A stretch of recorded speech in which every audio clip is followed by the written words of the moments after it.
Another one that I think you also see a lot of today are the ones that are called numbskull. Can you read my handwriting? That's a U when I put that. Numbskull, sometimes they're called noodlehead stories too. And they're stories about people who think they're kind of clever, but they're actually very, very stupid. And they get into one scrape after another because what they think is a clever idea turns out to be a really bad idea.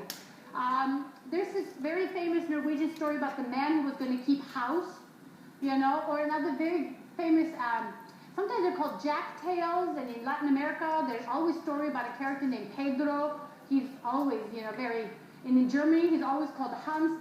In England, there's a very funny story called The Three Sillies. And I don't have time to tell you the whole story, but it'll get you the general idea. It's about this young woman who's being courted by this guy. And so her parents have him over dinner, and they serve him this nice meal, but he runs out of beer. So she, of course, jumps up and says, let me refill, you know, this. And so she takes the mug, and she goes down into the basement where they have a big keg, and she opens up the tap and put the mug underneath, but it's a very slow drip. So she sits down on the stairs to wait.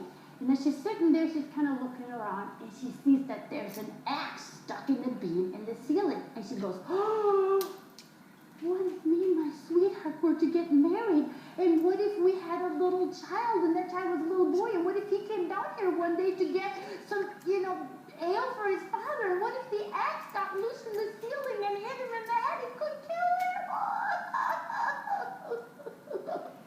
So she just starts bawling at the thought of what possibly could happen one day, and forgets to come upstairs with the beer. So her mother wants to know what's going on. So she comes downstairs and says, well, sweetheart, what's the matter?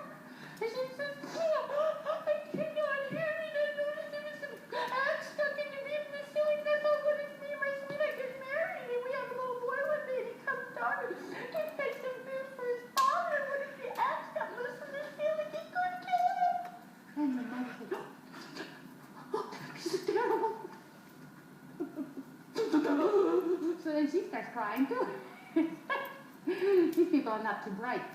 So then, of course, the father comes down, and there's his wife, and there's his daughter. The beer is spilling all over the place. He goes, what happened? So he gets the whole story, and he goes, and he starts crying. So now the sweetheart's sitting all alone upstairs, where are they? He goes downstairs to see what happened. And so they tell him this whole story, and he cannot believe it. And he goes, oh my gosh, you three are the silliest three people I've ever met in my life. And I am leaving, and I'm never coming back unless I meet three sillies, sillier than the three of you. And he just storms out of the house. And then, of course, now they really fall to crying because the girl has lost her sweetheart.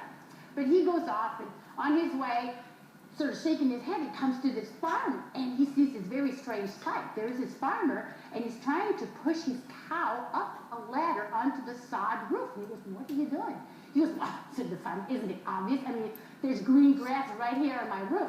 Why should I take the cow for a mile's walk to get to pasture when I could just put him up here on the roof? Said the man, aren't you afraid it's going to fall off?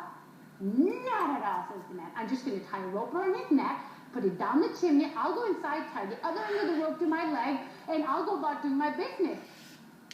Well, the man doesn't think it's so good, but he sort of waits around to see what happens, and after a couple of hours of shoving this poor cow up a ladder, he finally gets the cow up, ties the rope around his neck, drops it down the chimney, ties the other end to his, and starts to cook and, meddle around, but of course it doesn't last very long before the cow falls off the roof, and there's no gentle tug on the leg. Instead, the man goes boom, shooting up the chimney, gets stuck. It would have, in all likelihood, suffocated up there, and the cow strangled if the man hadn't cut the rope and let them both fall down.